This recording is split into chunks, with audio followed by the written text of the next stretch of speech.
தினம் ஒரு திவ்ய நாமம், உள்ளம் உருகும் திவ்ய நாமம், பாவம் போக்கும் திவ்ய நாமம், நாரணன் பெயரே திவ்ய நாமம். ஹரே ராம ஹரே ராம ராம ராம ஹரே ஹரே, ஹரே கிருஷ்ண கிருஷ்ண கிருஷ்ண ஹரே ஹரே.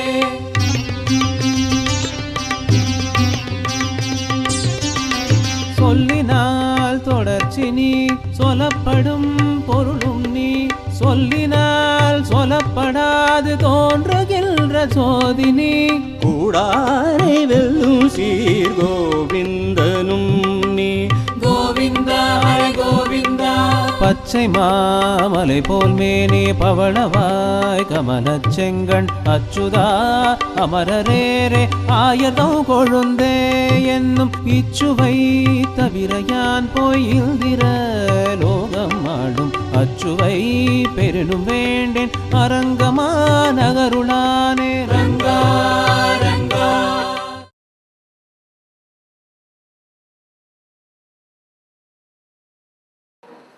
वन्दे नृसिंहजायाम् अनादिमायाम् अपोहितुं हेयां सुलकितसुन्दरकायां सुरेन्द्रकेयां सुरऋषिभिर्ध्येयां दिशन्तु मे देव सदा त्वदीयाः दयातरङ्गानुचराः कटाक्षाः श्रोत्रेषु पुंसाम् अमृतं क्षरन्तीं सरस्वतीं संश्रितकामधेनुं वेगोहोद्वेलस्सु वेलः किमिदमिति मितो मन्त्रितो वानरेन्द्रैः मायामानुष्यलीलाम् अभिनयति हरौ लब्धसेवा विशेषः वैदेही कर्णपूरस्तबकसुरभिनायः समाश्लेषितोष्टां विप्लवानां सभवत् गरुडः दुःखवारिप्लवो नः बुद्धिर्बलं यशोधैर्यं निर्भयत्वमरोगता अजाड्यं वाक्पटुत्वं च हनूमत्स्मरणात् भवेत् उपवीतिनमूर्ध्वपुण्ड्रवन्तं त्रिजगत्पुण्यफलं त्रिदण्डहस्तं शरणागतसार्थवाहमीडे शिखया शेखरिणं पतिं यतीनां सशङ्खचक्रलाञ्छनः सदूर्ध्वपुण्ड्रमण्डितः सकण्ठलग्नसत्तुलस्य नर्घपद्ममालिकः सितान्तरीयशूत्तरीययज्ञसूत्रशोभितः ममाविरस्तु मानसे गुरुः स वेङ्कटेश्वरः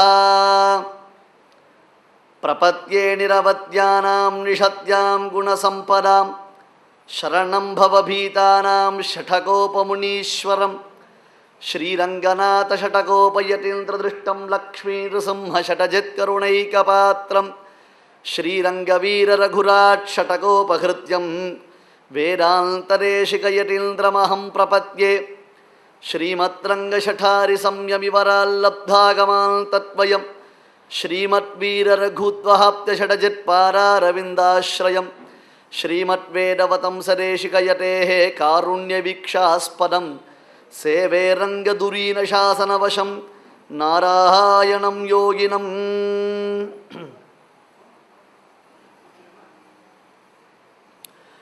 श्रीकृष्णमार्यं करुणालयन्तं वेदान्तयुक्तं समधीतवन्तं वत्साभिजातं विदुषां वरेण्यं श्रीभाष्यसिंहं प्रणमामि नित्यं वेदान्तदेशिकयतीन्द्रकटाक्षलब्धत्रय्यल्तसारमणवद्यगुणं बुधाग्र्यं नारायणात्ययदिदुर्यकृपाभिषिक्तं श्रीरङ्गनाथयतिशेखरमाश्रयामः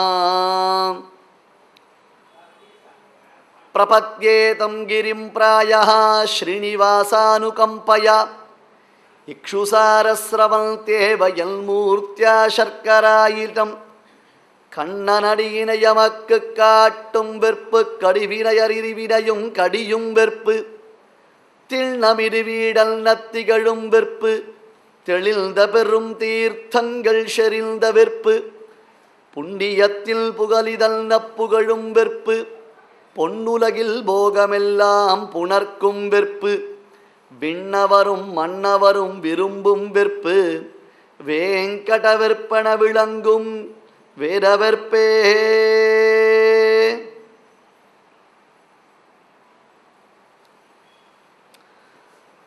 சுவாமி ஸ்ரீ வேதாந்த தேசிகனுடைய மாதம் இது.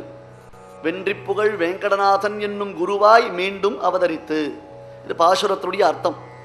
அதே கலவு வேங்கடநாயகான்னு கலியுகத்தில் கண்கண்ட தெய்வதா விசேஷமாக கேட்பவர்களுக்கெல்லாம் கேட்டதையெல்லாம் அள்ளித்தரக்கூடிய கற்பக விருட்சமாக ஸ்ரீ ஸ்ரீனிவாசன் பக்தாபீஷ்ட பலப்பிரதனாக எழுந்தருளி இருக்கும் பொழுது, அதே ஸ்ரீனிவாசன் மக்னானுத்தரத்தே லோகான் காருண்யாத்து சாஸ்திரபாணினான்னு சம்சாரம்ன்றதான பெரு வெள்ளத்தில் மூழ்கி இருக்கக்கூடிய சேத்தனர்களை உத்தரணம் செய்வதற்காக, சம்சாரம்ன்றதான பெரிய சமுத்திரத்தில் மூழ்கி கொடுக்கக்கூடிய ஜீவாத்மாக்களை உத்தரணம், அவளை மீண்டும் வெளியில் கொண்டு வரத்துக்காக ஆச்சாரியன் என்னும் ஒரு அவதாரத்தை செய்தருளினான். அந்த அவதாரத்திற்காலே ஏற்றம் பெற்ற மாதமாக இருப்பதினாலே புரட்டாசி மாதத்திற்கு ஒரு தன்னேற்றம் உண்டு. உயர்ந்ததான ஸ்ரீனிவாசனுடைய பிரபாவாதிசயங்கள் 12 புராணங்களில் காண்பிக்கப்பட்டிருக்கின்றன. பிரபத்யேதம் கிரிம் பிராயா ஸ்ரீனிவாசானுகம்பயா இக்ஷுசாரஸ்ரவந்தேவ யல்மூர்த்தியா சர்க்கராயிதூன். திருவேங்கடமுடியானுடைய கருணைய சுவாமி ஸ்ரீ வேதாந்த தேசிகன் 108 ஸ்லோகங்களினாலே போற்றுகிறார். அதற்கு தயாசதகம்னு பேர். பகவானுக்கு பலவிதமான மனைவிகள் உண்டு. திருமகள், மண்மகள், நீளை முதலாக எல்லா தேவியரும் தன்னுடனே திகழ்ந்து நிற்கன்னு ஸ்ரீ பூமி நீளா சகிதன் பரமாத்மா.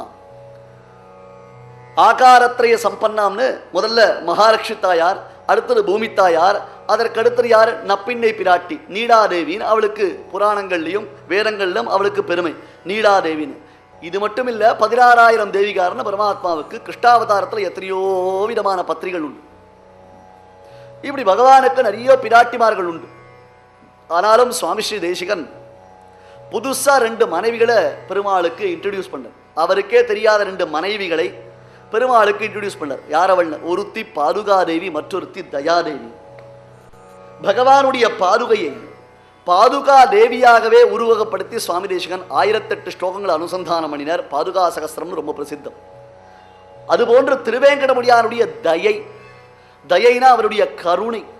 பகவானிடத்துல ஞானம், சக்தி, பலம், ஐஸ்வர்யம், வீரியம், தேஜஸ், இந்த 6 குணங்களும் பூரணமாக நிரம்பி இருக்கின்றன. ஷாட்குண்ய பரிபூரணன் அவருக்கு தான் பேர். இந்த 6 குணங்களை நாம எப்பொழுதும் தியானித்துக் கொண்டே இருக்க வேண்டும் என்பதற்காகத்தான் ஆண்டாள் நாச்சியார் உய்யும் 6 எண்ணி, ஆல்வேஸ் கவுண்ட் டவுன்ல இருக்கணும்னா அதை நினைச்சுட்டு. எத்தனையோ 6கள் உண்டு, அதுல இது ஒரு 6. ஞானம், சக்தி, பலம், ஐஸ்வர்யம், வீரியம், தேஜஸ், 6 குணங்கள். 6 குணங்கள் யாரிடத்தில் பூரணமாக இருக்கிறதோ அப்படிப்பட்டவனுக்குத்தான் பகவான் என்பது பெயர். அதுபோல பெரியவர்களை பார்த்தா பகவான் பகவான் சொல்றோம். ஆனா உண்மையில் பகவத் சப்தம் யாரிடத்தில் அன்வயிக்கும்? தத்ர பூச்ச பதார்த்தோக்தி பரிபாஷா சமன்விதா சப்தோயம் நோபசாரேண அன்யத்ர ஹ்யுபசாரதா. நேரடியாக தேவம் எப்பொருளும் படைத்த பூவில் நான்முகனை படைத்த தேவன் எம்பெருமானை என்று இது மற்ற யாரையும் நிர்தேசிக்காது என்பதாக சொன்னார். அந்த பகவத் சப்தத்துக்கு காரணமாய் 6 குணங்கள் இருந்திருந்தாலும் இதை ஒன்று கூட நமக்கு பிரயோஜனப்படாது. தோஷாபவேயுரேதே யதி நாமதயே த்வயா வினாபூதாக. இந்த கருணையை வர்ணிக்கிறார் சுவாமி தேசிகன் திருவேங்கடமுடியானுடைய கருணையை. தோஷாபவேயுரேதே யதி நாமதயே த்வயா வினாபூதாக. ஒருத்தரிடத்துல ஞானம் இருக்கு, இல்லைன்னா பிரயோஜனம் இல்லை. அந்த ஞானத்தினால அவனுக்கு பிரயோஜனம் உண்டா? ஞானம் இருக்கு, அந்த ஞானத்தை இன்னொருத்தருக்கு விநியோகிக்கணும்ன்றதான மனசு வரலன்னா சுவாமி சாதிப்பார். ஒருவன் நல்ல விஷயங்களை தான் தெரிஞ்சுண்டு அதற்கு அடுத்த சந்ததிகளுக்கு அதை விநியோகம் செய்யாமல் சென்றானேயானால் அவனை காட்டிலும் குரு துரோகி லோகத்தில் யாருமே இல்லைன்ற. இப்போ எல்லாரும் அந்த அபராதத்தை தான் பண்ணிட்டு இருக்கோம். ஏன்னா வாங்கிக்கிறதுக்கு பாத்திரம் இல்லை. நாம வாரி அரைக்கிறதுக்கு தயாராக இருந்தால் கூட அடுத்த சந்ததிகள் அதை ஏற்றுக்கொள்வதற்கு சித்தமாக இல்லை. ஆகையாலேயே குரு துரோகி ஆகிட போகிறோமேன்றதான பயம் அடியனுக்கு எப்பொழுது உண்டு. ஆச்சாரியகத்துவம் பண்ணணுன்ற ஆசையினால சொல்லலை. இது நமக்கு தெரிஞ்ச விஷயத்தை அடுத்த சந்ததிகளுக்கு சொல்லி தரணுமே ஆசைப்பட்டா உங்க கூட வந்தால் பசியும் பட்டியமா இருக்கணும், ஊரை சுத்தம். யாருக்கு சுவாமி வேறு வேலை இல்லை, குறிப்பாக நீ செல்ஃபோன் வச்சுக்கூடாது வேறு கண்டிஷன் போட்டுட்டு உங்க கூட வரவே மாட்டேன்னு பசங்களாம் என்னை பார்த்தா பயந்தே ஓடுறது. கிட்ட வரமாட்டேறது. சக்தி, இந்த சக்தியினால மற்றவர்களை ரட்சிக்க முடியும். ஆனால் ரட்சிக்க வேண்டும் என்னும் மனோபாவம் இல்லாமல் இருந்து என்ன பிரயோஜனம்? பலம் இருக்கு, அந்த பலத்தை பிரயோகம் பண்ணல, என்ன பிரயோஜனம்? நல்ல ஐஸ்வர்யம் இருக்கு, ஒருத்தருக்கும் 10 பைசா கொடுக்க மாட்டேன், இந்த கஞ்சூஸ் கருமின்றாலே, அது போல இருந்தா தோஷாபவேயுரே தே. இது அனைத்தையும் மற்றவருக்கு உபயோகப்படுத்தும் வகையில், அவர்களும் அதை கொண்டாடும் வகையில் உபயோகப்படுத்துறது இருக்கு பாருங்கோ. அதற்கு என்ன காரணம்? கருணை இருக்கணும். கேவல ஞானசக்தி பரைஸ்வர்யாதிகள் இருந்தால் பிரயோஜனம் இல்லை, உள்ளுக்குள்ள ஒரு கருணை இருக்கணும்.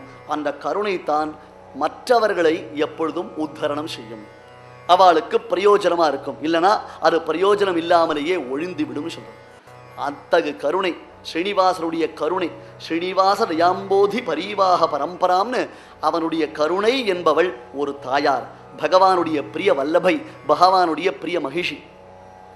அந்த கருணை என்னும் மகிஷி அவள் மட்டும் இல்லை என்றால் நம்மை போல சேதனர்கள், சாமானிய ஜீவாத்மாக்கள் நற்கதியை அடைவது என்பது இயலவே இயலாதுன்னு தயா சதகம், அந்த தயா பிரவாகத்தை சுவாமி தேசிகன் 100 ஸ்லோகங்களினாலே ஸ்ரீனிவாசனுடைய கருணா பிரவாகமாக, கருணை வெள்ளமாக பாடினார். 7 மலைக்கு மேல பெருமாள் சேவை சாதிக்கிறான். 7 மலை, உத்தமமான 7 மலை. இந்த 7 மலைக்கு என்ன சிக்னிஃபிகன்ஸ் அப்படின்னு கேட்டா, அது ரொம்ப கர்க்க சம்ஹிதையில் ஒரு விஷயத்தை சொல்றார். கர்காச்சாரியர் ஒரு பாகவதம் எழுதியிருக்கார், அது வடதேசத்தில் ரொம்ப பிரசித்தம். அந்த கர்க்க பாகவதத்தில் ஒரு விசேஷம் உண்டு. என்னன்னா, 7 நாள் பெருமாள் கோவர்தனம் பண்ணான். 7 நாள் பெருமாள் தன் திருக்கையில மலையை தூக்கி வச்சுட்டான். அந்த மலை பார்த்துதான் என்ன பாக்கியம் பண்ணினோமோ நாம தெரியல, பெருமாள் நம்மளை தூக்கி கையில வச்சுட்டாரு, இறக்கி கூட வைக்கலையே, அப்படியே தூக்கி வச்சிருந்த. கோவிலுக்கு போகச்சே பழம் புஷ்பம் வெத்தலை பாக்கு தட்டை நாம எடுத்துட்டு போனோம்னா தரை போட்டு வச்சிருந்தா உடனே அதை கீழே வச்சிருவோம், நம்ம கை வலிக்குமே அப்படின்னு. சுமந்து மாமலர் நீர் சுடர் தீபம் கொண்டேந்தின்னு அதை எப்பொழுதும் கையில் வச்சுருக்கணுன்றதான ஒரு மனோபாவம் நமக்கு வராது. இன்னும் அவரை 15 நிமிஷம் ஆக்குவார், தர போட்டுட்டார் அப்படின்னு பகவானுக்கு சமர்ப்பிக்க வேண்டிய வஸ்துக்கள் எல்லாம் கூட நம்ம கீழே வச்சிருவோம். எங்கள் சுவாமி அடிக்கடி ஒரு சரித்திரம், இதெல்லாம் கதையல்ல நிஜம் சாரிப்பார். இஞ்சிமேடு சிவர் அழகேசிங்கர் பூர்வாசிரமத்தில் கருணாகரனை சேவிக்க போனார். மதுராந்தகத்தில் பெருமாளை சேவிக்க போச்சு. அப்படி கையில் ஒரு வெத்தலை பாக்கு தட்டு, பெருமாளுக்கு புஷ்பம் பழம் வெத்தலை பாக்கு அதில் எடுத்துகிட்டு போகிறார். அவர் போச்சே தர போட்டிருக்கு. சரின்ட்டு அந்த துவாரபாலகா கிட்ட அழகேசிங்கர் இருந்துருக்கார். கூட இன்னொரு சுவாமி கூட வந்தார். அவர் பார்த்தார், சுவாமி உமக்கு கை வலிக்குமே, அதை நான் வாங்கி வச்சுக்கிட்டா அப்படின்னு அவர் கொடுத்துருவோம் என்கிட்ட. நமக்கு அதை கொடுத்தால்தான் நமக்கு சுவாமித்துவம் நிற்கும், நாம் அப்படி நினைப்போம். அதுக்கு அழிசிங்க சொன்னேன், பெருமாளுக்கு சமர்ப்பிக்கிறதுக்கு நான் என் கையால் சுமந்து வரும் பொழுது, சுமந்து மாமலர் நீர் சுடர் தூபம் கொண்டுன்னு அதை சுமந்துன்னு போகிறதுல நமக்கு வருத்தம் இருக்கலாமா, அதை சுமந்துண்டு போகிறதுல நம்ம கஷ்டம் பார்க்கலாமா? அப்படி பார்த்தா அவனுக்கு சமர்ப்பிக்கிறதுல என்ன பிரயோஜனம்? அது ஆத்மீயமான பக்தி இருக்காது, ஆடம்பரமான பக்தியாகத்தான் இருக்கும்னு தானே கையில் வச்சுட்டு. இது மனோபாவம் நம்முடையது. அதனால தான் அவள்லாம் மகான்கள்னு பேர் வச்சிருக்கா. இப்படி பெருமாள் தன் கையில் 7 நாள் மலையை கையில் பிடிச்சிருந்தானா, பார்த்தது நான் என்ன பெருமாளுக்கு கைமாறு பண்ண முடியும்? குன்றமேந்தி குளிர் மழை காத்தவன் அன்று ஞாலம் அளந்த பிரான் பரல் சென்று சேர் திருவேங்கட மாமலை ஒன்றுமே தொழ நம்பினை ஓயுமே. நீ பெருமாளை சேவிக்கிறது கூட செகண்டரி, பகவானை சேவிக்கிறது கூட அடுத்ததுதான். ஆனால் மலையை சேவிச்சாலே போரும் சுவாமி. பரல் சென்று சேர் திருவேங்கடமாமலை ஒன்றுமே தொழ, அதை மட்டும் தரிசித்தால் போதும். ரேணுகுண்டாலேருந்து ஏடுகுண்டலவாடான்னு மலையை பார்த்து சேவிச்சாலேயே போருமே. ஒன்றுமே தொழ நம் வினை ஓயுமே. மலை கோவர்தன மலை பார்த்தது 7 நாட்கள் எம்பெருமான் நம்மை சுமந்து நின்றார். அப்பெருமானுக்கு நாம் ஏதாவது கிஞ்சித்காரத்தை செய்ய வேண்டும் என்று ஆராய்ந்து பார்த்து அதுவே 7 மலையாகி இன்றளவும் அப்பெருமானை தன்னகத்தை தாங்கிக் கொண்டு பெருமை எய்துகிறதுன்னு வர்ணித்தார். 7க்கு 7 டேலியான மூலியோ, அதனால 7 மலையாகி அது பெருமாளை தாங்கிறதாம். மலை உச்சில பெருமாள் நிற்கிறார். மந்திபாய் வடவேங்கட மாமலை வானவர்கள் சந்தி செய்ய நின்றான் அரங்கத்தரவணியான். பெருமாள் பொல்லாதவர், பெருமாள் பொல்லாதவர். ஏன் பெருமாள் பொல்லாதவர்னா, ரொம்ப உயரத்தில் இருக்கோம், நாங்கள் ரொம்ப உயரத்தில் இருக்கோம் அப்படின்னு இருமாந்து இருப்பவர்களை நேர கீழே இறக்குவான். ரொம்ப உயரத்தில் இருக்கவனு ஒரு இருமாப்பு ஒருத்தருக்கு வந்துருத்துனா அவனை முதல்ல கீழே இறக்குவான். சுவாமி நீசனேன் நிறை ஒன்றிலேன், நான்லாம் வர முடியுமா?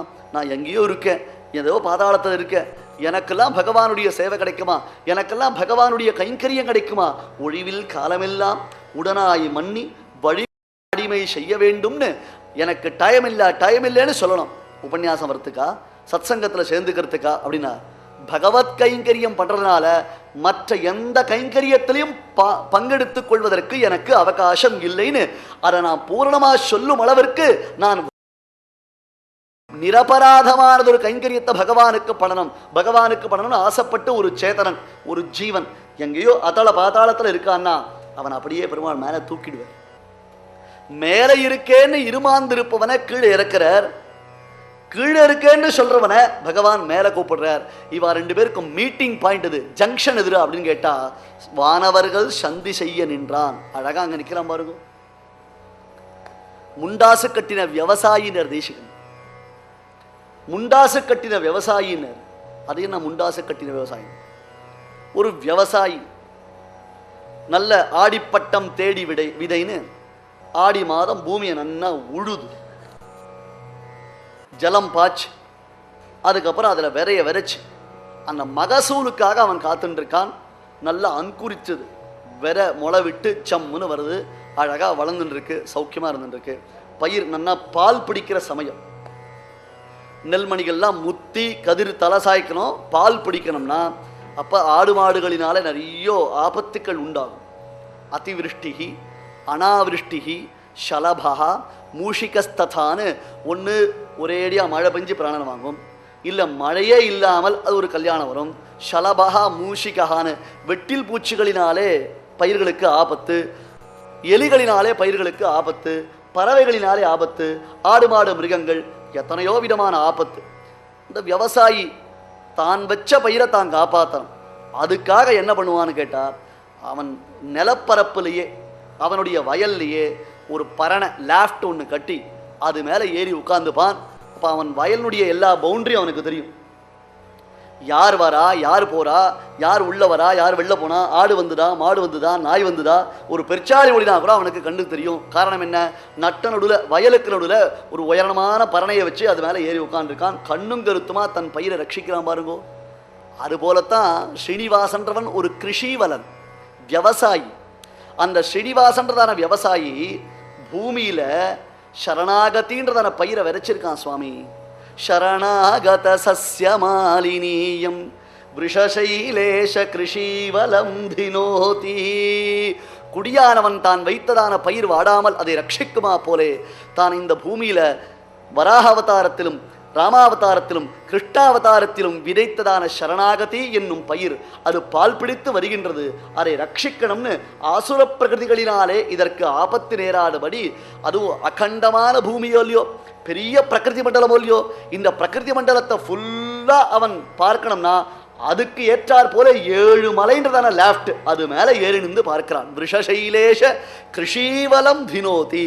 திருவேங்கடமுடியான் என்னும் விவசாயி அதை ரட்சிக்கிறான். மலமேறு பெருமாள். அந்த மலை என்னன்னர்? அது ஒன்றும் மலை இல்லை, பகவானுடைய கருணை என்னும் கற்கண்டு கட்டி. முதல்ல மலைய சேவி பிரபத்யேதம் கிரிம் பிராயா ஸ்ரீனிவாசானுகம்பயா. அனுகம்பா, தயா, கருணா எல்லாம் ஒரே அர்த்தத்தை காண்பிக்கக்கூடிய பல சப்தங்கள். ஸ்ரீனிவாசானுகம்பயா, ஸ்ரீனிவாசன் திருவேங்கடமுடியானுடையதான அப்படியே கருணை என்னும் ரசப்பிரவாகம். எப்பொழுதுமே மேட்டிலிருந்து பள்ளத்தில் தானே வெள்ளம் வரும். மலை மேடு, அந்த மேட்டிலிருந்து பிரவாகமான வெள்ளம் கீழே வழிந்து ஓடுகிறது. ஸ்ரீனிவாசானுகம்பயா இக்ஷுசார ஸ்ரவந்தேவ இக்ஷுசாரா ஸ்ரவந்தி. நல்ல கரும்பை முறுக்கி புழிஞ்சு அந்த கருப்பஞ்சாறு பிரவாகமாக வழிந்தோடினால் அது அப்படியே இறுகித்தினா ஒரு கற்கண்டு கட்டியா வெள்ளக்கட்டியா தித்திக்குமே. இக்ஷுசார ஸ்ரவந்தேவ என் மூர்த்தியா சர்க்கராயிதவும். அதுவே வடிவு கொண்டு அமைந்தார் போலே இருக்கிறதுன்னு திருவேங்கடமாமலையை ஸ்தோத்திரம் பண்றார். அந்த மலையில கால் பதிக்க மாட்டேன்னார் சுவாமி பாஷ்யக்காரர் ராமானுஜர். அந்த மலை மீது காலை வைத்து நான் ஏற மாட்டேன். ஏன்? மலையே திருவுடம்பாய். விஷ்ணு பர்வதானாம் அதிபதி என்கிறது வேதம். விஷ்ணு அந்த பரமாத்மா பகவான், அவன் பர்வதங்களுக்கு அதிபதி. மலைதான் பகவான், பகவான் தான் மலை. பெருமாள் பேர்ல காலை வச்சு ஏறலாமா? பெருமாள் பேர்ல காலை வச்சு ஏறலாமா? நான் மாட்டேன். பாதுகா சகஸ்திரத்தில் ஒரு ஸ்லோகம் என்னன்னா, பரதன் கடைசியில் ராமபட்டாபிஷேகத்துக்கு ராமன் திரும்பி வரும் பொழுது ராமனிடமிருந்து தான் பிரார்த்தித்ததான பாதுகைகளை தன்னுடைய சிரசில் வச்சுட்டு வரான். சிரஸ்யஞ்சலி மாராய கைகேயானந்தவர்தனான்னு வால்மீகி அதை கொண்டாடுற. தலைக்கு மேலே கையை கூப்பிண்டு பிரபோ பிரபோ தேவதேவா சர்வேஸ்வரா புருஷோத்தமா தாசரதேன்னு சரணம் சரணம்னு இந்த சிரஸுக்கு மேலே பாதுகையோட பரதன் ஓடி வந்தான். லக்ஷ்மணன் பார்த்தான், ஆஹா பாதுகாதேவி வராளேன்னு விழுந்து சேவித்தான். சேவிக்கலாமான்னு சேவிக்கக்கூடாது தான். ஏன் சேவிக்கக்கூடாது? நமக்கு ஒரு அபியாசம் உண்டு. 399 ரூபா கொடுத்து ஒரு புருஷா நாம் ஒரு பாதுகை வாங்கினோம்னா உபன்யாசத்தில் ஒரு க்ஷணமாவது நம்மளுடைய உள்ளம் உரை செயல் ஒடுங்குமோ? இது என்ன இம்சை? அருணா கல்யாண மண்டபத்தில் இப்படி ஏடாகூடமாக ஒரு சிஸ்டம் வச்சுட்டாலே, எல்லாரும் மாதிரி செருப்பு போட்டு வந்து கால் மேலே காலை போட்டு உட்காந்து உபன்யாசம் கேட்டு வாட் ஏ ஃபென்டாஸ்டிக் லெக்சர்னு சொல்லி தான் எப்படி அமிர்தமாக இருக்கும். அதை வாசலை விட்டுட்டு இங்கே வந்தால் அந்த 399 ரூபா என்ன ஆகுவோன்னா போயிட்டே இருக்கும் தயா பிரவாகம், மனசு பதியமோ. அதுக்காக சில பேர் என்ன பண்ணுவா, அதை கையில் ஒரு உரைச்சவே வெங்கடாச்சல மகாத்மியமோ இல்லை தேசிக ஸ்தோத்திர பாடமோ இல்லை திவ்ய பிரபந்த புஸ்தகம் போட்டிருக்காளே, அதுக்குள்ளேயே அதையும் ஏழை பண்ணிட்டு வந்தாலும் அதுவும் இதுவும் பத்திரமா இருக்கும். நான் ஏதோ உங்களை சிரிக்க வைக்கிறதுக்கு சொல்கிறேன்னு நினச்சிக்காதீங்க, பிரத்யட்சமாக நான் நிறைய பார்த்துருக்கேன். அவள் கேட்குற எங்கள் பாதுகையை காட்டில் மேலானது உலகத்தில் என்ன இருக்குன்னு கேட்குறாள். நமக்கு வேணா அது வேணா தவிர இல்லை போகச்சே தெரியும் அந்த பாதுகையுடைய பிரபாவம் யாருக்கு கிடைக்கிறதோ அதிருஷ்டம், அவளுக்கு அது லக்கு. அந்த மாதிரி நாம வேணா நம்மள அடியேன் திருவடி சரணம்னு நம்ம பாதுகையை கொண்டாடிட்டு இருப்போம். இப்போ லக்ஷ்மணன் யாரு பாதுகை யாருன்னு கேட்டால், சென்றால் குடையாம் இருந்தால் சிங்காதனமாம் நின்றால் மறுபடியாம்னு அதே அனந்தாழ்வான் தானே லக்ஷ்மணனா பிறந்திருக்கார். அனந்த பிரதமம் ரூபம் லக்ஷ்மணஸ்து ததப்பரம். முதல்ல அனந்தாழ்வான், அடுத்த அவதாரம் யாரு? லக்ஷ்மணன்றதான அவதாரம். அதே அனந்தாழ்வான் தான் பகவானுக்கு பாதுகையாகவும் இருக்கு. இங்கே கொஞ்சம் கன்ஃபியூஸ் ஆகக்கூடாது. பாதுகாதேவின்னு சுவாமி தேசிகன் வர்ணிக்கிறதுன்றது விஷயம் வேற. ஆனால் நின்றால் மரவடியாம்னு புராண பிரசித்தமாகவும் மற்றும் ஆழ்வாருடைய ஸ்ரீசுக்தி வழியாகவும் நாம் பார்க்கும் பொழுது பகவானுடைய பாதுகை யாரு? ஆதிசேஷன். இப்போ லக்ஷ்மணன் யாரு? ஆதிசேஷன். பாதுகை யாரு? ஆதிசேஷன். தன்னைத்தானே வணங்குவதுன்றது லோகத்தில் உண்டா? நம்மளை வேற யாரும் நம்மளை சேவிக்கிறது? உபன்யாசம் போகிறதுடைய கண்ணாடியில் பார்த்து அடியன் சுவாமி எழுந்துடணும் ஒரு தடவை ப்ராக்டிஸ் பண்ணிட்டு வந்தால் தான் சரி, யாரும் வரவேற்கலனா கூட நாமளா உள்ளே வந்து உட்காந்துக்கலாம்னு தோணும். வேற என்ன பண்ணுறது சுவாமின்னா, ஸ்வதனு பரத சிரசி லக்னாம் பாதுகே தூரதஸ்வாம் ஸ்வதனுமபி வந்தே லக்ஷ்மணா. தேசிகன் பாதுகா சகஸ்திரத்தில் பரதனுடைய சிரசில் இருந்த ராம பாதுகையே உன்னை பார்த்து தன்னுடைய மற்றொரு நிலை என்பதை உணர்ந்திருந்தால் கூட லக்ஷ்மணன் சேவித்தான். எதனால் சேவித்தான்? தன்னை அவன் பார்க்கவில்லை, ராம பாதுகையாக பார்த்தான். சரி, அப்படித்தான் இருக்கட்டுமே, தன்னைத்தானே பூஜை பண்ணாலும் தப்பு இல்லைன்னு நிர்தேசிக்கும். ஏன் தப்பு இல்லை? பின்ன ராமன் ரங்கநாதன் ஆராதனை பண்ணாரே, அது மட்டும் ரைட்டா?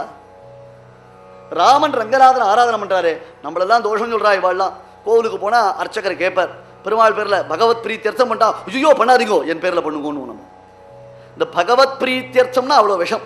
பகவத் பிரீத்தி சம்பாதிக்க வேண்டாம், நீங்க என் பேரில் அர்ச்சனை பண்ணுங்கன்னு நம்ம சொல்றியோ. அப்ப அர்ச்சனை யாருக்கு பேரு? யார் பேருக்கு அர்ச்சனை?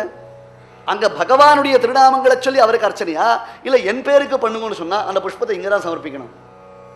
கர்ப்ப கிரகத்துக்கு வெளியில் தான் சமர்ப்பிக்கிற விதத்தில் உள்ள சமர்ப்பிக்க வேண்டிய அவசியம் இல்லை. அதே நிலையில் தான் ராமன் என்ன பண்ணான்? ஸ்வதனுமபி வவந்தேன்னு ரங்கநாதரை ராமன் தன்னுடைய மனைவியோடு சென்று ஆராதித்தான்னு சொல்றார். இது உண்டோ இல்லையோ? ரகுகுலத்தில் ராமன் ரங்கநாதனை ஆராதிச்சார் போலே லக்ஷ்மணன் பாதுகாதேவி ஆராதித்தான். இதில் ஒன்றும் தப்பு இல்லைன்னு அது ரொம்ப அழகா சுவாமி தேசிகன் பாதுகா சகஸ்திரத்தில் நிர்வாகம் பண்ணார். இப்போ சுவாமி பாஷ்யக்காரர் ராமானுஜர் என்ன பண்ணிவிட்டார்? நான் மலை மேலே ஏற மாட்டேன். ஏன் ஏற மாட்டேன்? மலை தான் பெருமாள், பெருமாள் தான் மலை. விஷ்ணோர்வாசாத்து அவனிவஹனாத்து, விஷ்ணு வசிக்கின்றார். மலைகளுக்கு ஒரு திருநாமம் பூபிருத் என்பது மலைகளுடைய பெயர். பூபிருத்னா பூமிகளுக்கு ஆதாரம் எது? மலைகள் தான். பூமியை தாங்கிறது, பூமியை பேலன்ஸா வச்சுக்கிறது மலைகள் தான். ஆகையால் மலை மீது பகவானே இருப்பதினாலே நான் மலை மீது கால் வைக்க மாட்டேன்னு சொன்னார்.